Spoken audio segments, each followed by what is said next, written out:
नमस्कार दोस्तों, INC TV पर आपका स्वागत है। खूबसूरत पंजाब के खूबसूरत खेत की खूबसूरत तस्वीर। लेकिन अब खबर। तूते हिंद अमीर खुसरो का एक दोहा सुनाना चाहता हूं। खबर के बीच में कुछ शेरो शायरी होगी, लेकिन पहले खुसरो साहब के इस दोहे पर गौर फरमाइए। क्या कहा है खुसरो साहब ने? खुसरो रैन सुहाग की जागी पी के संग, तन मेरा मन पियो को दो भय एक रंग। ये भक्ति की चरम अवस्था है। जब भक्त और भगवान एकाकार हो जाते हैं, दोनों एक दूसरे में सम्माहित हो जाते हैं, उस वक्त दोनों एक रंग में रंग जाते हैं। भक्ति के इस रंग पर कबीरदास जी ने कहा है, जिन्हें हम कबीर बाबा भी कहते हैं, तो कबीरदास जी ने कहा है, लाली मेरे लाल की जित देखूं तित लाल, लाली देखन मैं चली मैं भी हो गई लाल। भक्त भगवान की लाली देखने निकलता है, लेकिन वो लाली इस कदर प्रभावित होती है कि खुद भक्त उस लाली में सम्माहित हो जाता है। पवित्र भक्त की इस भक्ति के साथ चलिए लौटते हैं पॉलिटिकल भक्ति से जुड़े एक सवाल पर। क्या भक्त केजरीवाल जी मोदी जी के रंग में रंग चुके हैं? क्या दोनों के तन बस अलग हैं, मन उनका पूरी तरह मिल चुका है? ये सवाल है। मेरे मन में यह सवाल द हिंदू अखबार की एक रिपोर्ट के बाद उठा है।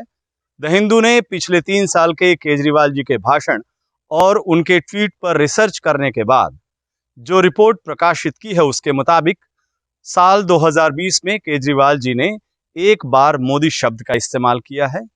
2021 में केजरीवाल जी ने मोदी जी का एक बार भी नाम नहीं लिया और 2022 में भी वो इसी राह पर आगे बढ़ रहे हैं। 8 जनवरी को 5 राज्यों में विधानसभा चुनाव की घोषणा के बाद केजरीवाल जी ने कुल 38 भाषण दिए हैं, लेकिन एक में भी जो भाषण है उसमें उन्होंने मोदी शब्द का इस्तेमाल नहीं किया। उनके ट्वीट की बात करें तो साल 2020 में उन्होंने एक बार, साल 2021 में एक बार भी नहीं और साल 2022 में बस एक बार मोदी जी का नाम लिया है, वो भी तब जब वो पंजाब के मुख्यमंत्री चन्नी जी पर निशाना साध रहे थे। आखिर इसकी वजह क्या है? कृषि कानून का इतना बड़ा मुद्दा, कोविड काल का इतना बड़ा संकट, संसद से लेकर सड़क तक मोदी जी के खिलाफ आवाज बुलंद हुई, लेकिन सर जी की जुबान पर मोदी जी का नाम क्यों नहीं आया? क्या दोनों के बीच खास डील हुई है? यहां आपको बता दूं कि अपने दूसरे कार्यकाल में मोदी जी भी केजरीवाल जी पर खूब मेहरबान हैं।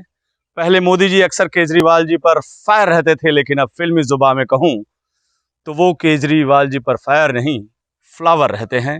बस रोज डे और हगिंग डे नहीं मना रहे हैं, बाकी वो सब कुछ कर रहे हैं। माजरा क्या है? आखिर क्यों मोदी जी और केजरीवाल जी एक दूसरे पर इस कदर मेहरबान हो रहे हैं कि एक दूसरे का नाम तक जुबां पर नहीं ला रहे हैं? पॉलिटिकल प्यार का ये कैसा अंदाज है जनाब? इसी सवाल से जुड़ा हुआ एक और पहलू है। सियासी गलियारों में ये चर्चा खूब चलती है कि मूल तौर पर मोदी जी और केजरीवाल जी एक ही डाली के दो फूल हैं। दोनों नागपुर के सियासी संतरे हैं। केजरीवाल जी के राजनीतिक उत्थान में नागपुर की जो भूमिका रही है, उससे भी अब कोई अनजान नहीं है। तो क्या नागपुर नरेश ने दोनों के बीच कुछ ऐसी डील कराया है जिसके तहत दोनों सियासी मोहब्बत के तराने गा रहे हैं? इस तरह के कई और सवाल मेरे मन में हैं, जवाब एक का भी नहीं मिल रहा है। अगर आपके पास इन सवालों का जवाब है तो जरूर बताइएगा। नमस्कार।